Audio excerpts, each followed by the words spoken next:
जय Hind everyone, welcome to the mission NDA. तो आज का जो लेसन है इसमें हम वर्क एनर्जी एंड पावर के बारे में जो है कवर करेंगे। ये जो है एनडीए में एक अच्छा वेटेज रखता है जिससे कि लगभग 5 से 6 क्वेश्चन आ जाते हैं। तो इसमें जो है हम सबसे पहले देखेंगे वर्क के बारे में कि वर्क क्या होता है।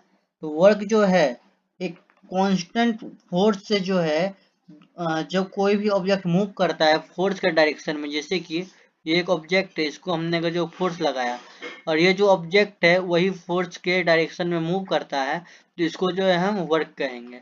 तो वर्क जो होता है इसको वर्क डन जो होता है इसको फोर्स इनटू डिस्प्लेसमेंट भी कहा जाता है। वर्क जो डन जो है उसको बोला जाता है फोर्स इनटू डिस्प्लेसमेंट भी कहा जाता है। इसको जो है फोर्स इनटू डिस्प्लेसमेंट को हम लिख सकते हैं एफ इंटू एस। वर्क जो है उसके पास सिर्फ मैग्नीट्यूड होता है। ठीक है, वर्क के पास क्या होता है? ओनली मैग्नीट्यूड होता है।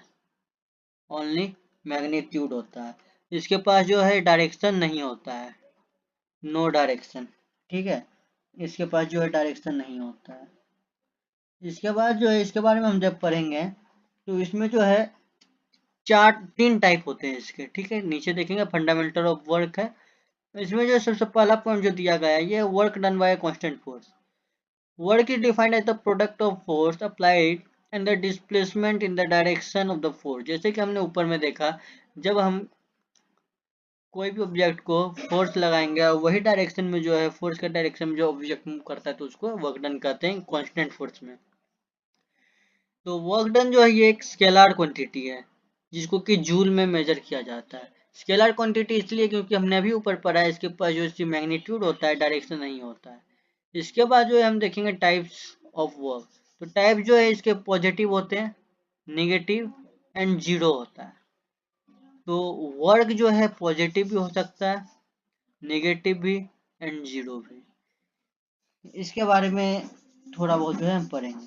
पॉजिटिव वर्क क्या होता है? जब फोर्स जो है एक्ट होगा कोई भी ऑब्जेक्ट पे जिसमें कि डायरेक्शन जो है और डिस्प्लेसमेंट जो है वो आगे जाना चाहिए। जैसे कि हमने फोर्स लगाया और जो डायरेक्शन है फोर्स के इस पे जा रहा है डिस्प्लेसमेंट और डिस्टेंस पे, तो इसको हम बोलेंगे पॉजिटिव। अगर हम कोई भी ऑब्जेक्ट पे हम फोर्स लगा रहे हैं, if a force acting on an object has a component in the opposite direction, तो इसको हम बोलेंगे नेगेटिव। नेगेटिव वर्क डन बोलेंगे। फिर आता है जीरो वर्क डन। तो वर्क डन जो है by force is zero if object get displaced along a direction perpendicular to the displacement, तो इसको हम बोलेंगे जीरो वर्क डन। फिर दोस्तों आता है work done conservation and non conservation force आता है। क्या आता है इसके बाद? Conservation and non conservation force. तो कंजर्वेशन फोर्स क्या होता है इसके बारे में जो हम देखेंगे। कंजर्वेशन फोर्स लाइक ग्रेविटी, जिसमें कि do work independent of the path. जो फोर्स इंडिपेंडेंट होता है उसको हम कंजर्वेशन फोर्स बोलते हैं। नॉन कंजर्वेशन फोर्स जो है लाइक फ्रिक्शन, ये जो है डिपेंडेंट होता है वर्क पे। इसके बाद जो है आता है काइनेटिक एनर्जी। तो इसके बाद जो है हम काइनेटिक एनर्जी के बारे में जो है अभी पढ़ेंगे। तो इसके बाद जो है आता है काइनेटिक एनर्जी। काइनेटिक एनर्जी क्या होता है? तो काइनेटिक एनर्जी जो है एनर्जी है एक ऑब्जेक्ट में जो कि मोशन से आता है, ड्यू टू इट मोशन से आता है। जब काइनेटिक एनर्जी जो है व्हेन काइनेटिक एनर्जी इंक्रीज होता है तो स्पीड भी जो है हमारा इंक्रीज होता है। काइनेटिक एनर्जी का जो फॉर्मूला होता है वो होता है हाफ mv²। काइनेटिक एनर्जी जो है देखिए इसमें लिखा है the energy possessed by an object due to its motion and directly proportional to mass and square of velocity. इसके बाद जो रिलेशन आता है between kinetic energy and linear motion के ऊपर, इसका जो है तो इसके बारे में जो हम देखते हैं रिलेशन इसका क्या होगा। इसमें दिया kinetic energy and linear momentum are intrinsically link, one can be derive from other. एक जो है इसको डिराइव कर सकते हैं हम दूसरे की मदद से, providing a deeper understanding of motion and dynamic. इसके बारे में जो देखते हैं और भी कुछ। तो ये जो हमको पता है काइनेटिक एनर्जी जो है वो होता है हाफ mv²। तो ये जो है इसको हम लिखेंगे half half by V square हो जाएगा। तो P जो है इक्वल टू एम वी हो जाएगा। P इक्वल टू क्या हो जाएगा, एम वी हो जाएगा। हमें पता है काइनेटिक एनर्जी फिर जो है ये हो जाएगा हाफ पी वी। यहाँ पे करते हैं हम, हाफ पी वी हो जाएगा। इसके बारे में ये क्या बोल सकते हो कि काइनेटिक एनर्जी क्या हो जाएगा, स्क्वायर इक्वल टू 2 मास। तो ये जो फ्रॉम द अबव जो है हमें सीधा पता चल रहा है कि ऑब्जेक्ट जो है काइनेटिक एनर्जी में नहीं रह सकता है बिना momentum and same vice versa होगा। उसके बाद आता है work energy theorem and potential energy. तो ये जो थ्योरम है स्टेट करता है, ये हमें बताता है वर्क डन जो है फोर्स से हुआ जो है तो ये इक्वल जो है चेंज होता है काइनेटिक एनर्जी से। वर्क डन जो है ये हो जाएगा चेंज इन काइनेटिक एनर्जी। क्या हो जाएगा, change change in kinetic energy. ठीक है, चेंज इन काइनेटिक एनर्जी हो जाएगा W जो है वर्क जो है equal to kinetic energy final minus initial kinetic energy. इसमें लिखा हुआ है the theorem state that net work done by object equal to the change in its kinetic energy potential energy is stored energy due to position और state. इसके बाद जो है हम पहले पोटेंशियल एनर्जी के बारे में भी जो है यहीं पे हम देख लेंगे। ठीक है, तो पोटेंशियल एनर्जी क्या होता है इसके बारे में जो है हम देखते हैं। पोटेंशियल एनर्जी, ये जो एनर्जी है ये एनर्जी जो है ट्रांसफर होता है एक ऑब्जेक्ट से दूसरे में जो कि स्टोर होता है। तो इसको हम डिफाइन कर सकते हैं, इसको हम डिफाइन कर सकते हैं the energy transferred to an object is stored as potential energy. ठीक है,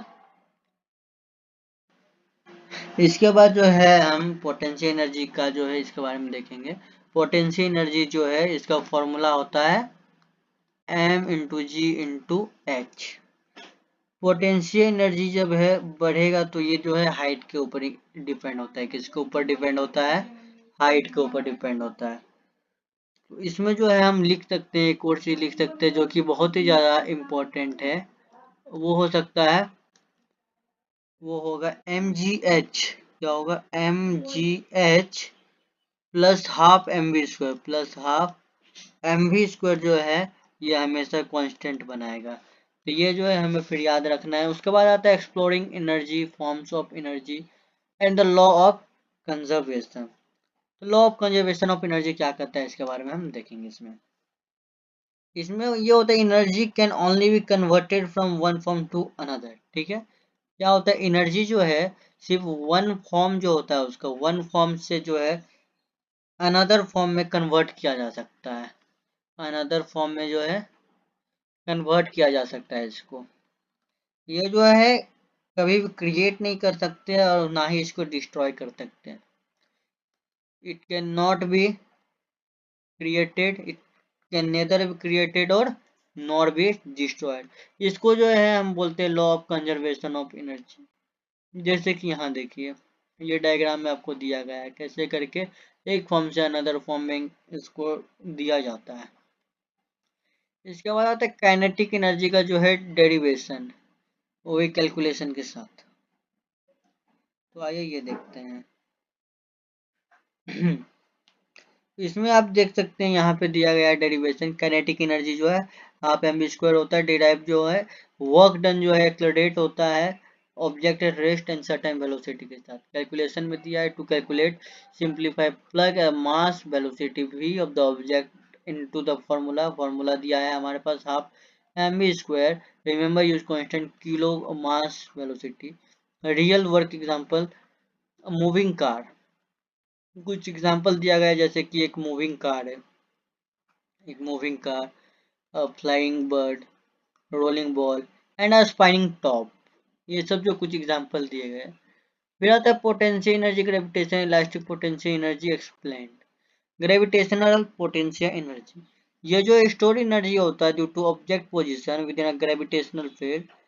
इसमें जो है पोटेंशियल एनर्जी जो है ऊपर हमने पढ़ा था mgh होता है, जहाँ की m जो है मास होता है, g जो है एक्सेलरेशन ड्यू टू ग्रेविटी होता है एंड h जो है हाइट होता है। फिर आता है elastic potential energy.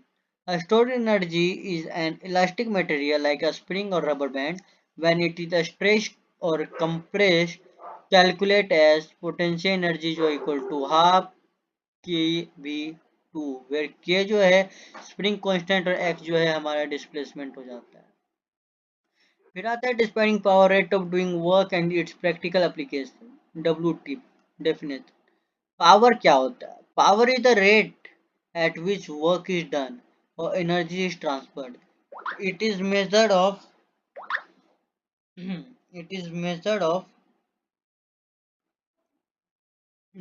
it is measured of how quickly work is performed. The standard unit is watt. इसमें जो है हमें ये साफ साफ दिया गया है पावर के बारे में कि पावर क्या होता है, जैसे कि दिया गया है। तो पावर जो है रेट ऑफ वर्क है जो डन होता है, जो जबकि एनर्जी ट्रांसफर किया जाता है, इसको मेजर करते हैं हम कितना क्विकली वर्क जो है कंप्लीट हुआ है। Horse power HP, a common unit of power especially for engine and motor। Horse power का जो यूज है स्पेशली इंजन एंड मोटर में होता है। एक हॉर्स पावर जो है 746 वाट आता है। ये जो है हमें एनडीए में पूछा गया है। Illustrating significant input. फिर होता है जूल पर second. 1 watt is equivalent to 1 joule per second। This clarifies the relationship between work energy and time। देखेंगे तो वर्क एनर्जी थ्योरम क्या होता है। The net work done on an object equal the change in its kinetic energy। क्या दिया गया है? The net work done, जो वर्क डन जो नेट वर्क डन हुआ है ऑब्जेक्ट में, ये इक्वल होगा चेंज इन काइनेटिक एनर्जी के। ये जो थ्योरम है ये प्रोवाइड करता है powerful alternative to Newton law for solving problem involving force displacement velocity change. ये जो सिंप्लीफाई करता है कॉम्प्लेक्स मैकेनिक प्रॉब्लम को। वर्क जो होता है ये होता है वर्क एनर्जी थ्योरम, जो वर्क इक्वल टू हो जाएगा सेमेटिक एनर्जी। तो ये जो है कुछ प्रॉब्लम्स दिए गए हैं जो कि आपको ट्राई करने हैं, और ये अगर जो आप लोग से नहीं होता तो आप कमेंट में बताएं, हम इसको ज़रूर इसके ऊपर जो एक वीडियो लाएंगे। ये सब जो है ये जो इतने हैं ये एनडीए के प्रीवाइज है। तो तब तक के लिए थैंक यू, धन्यवाद।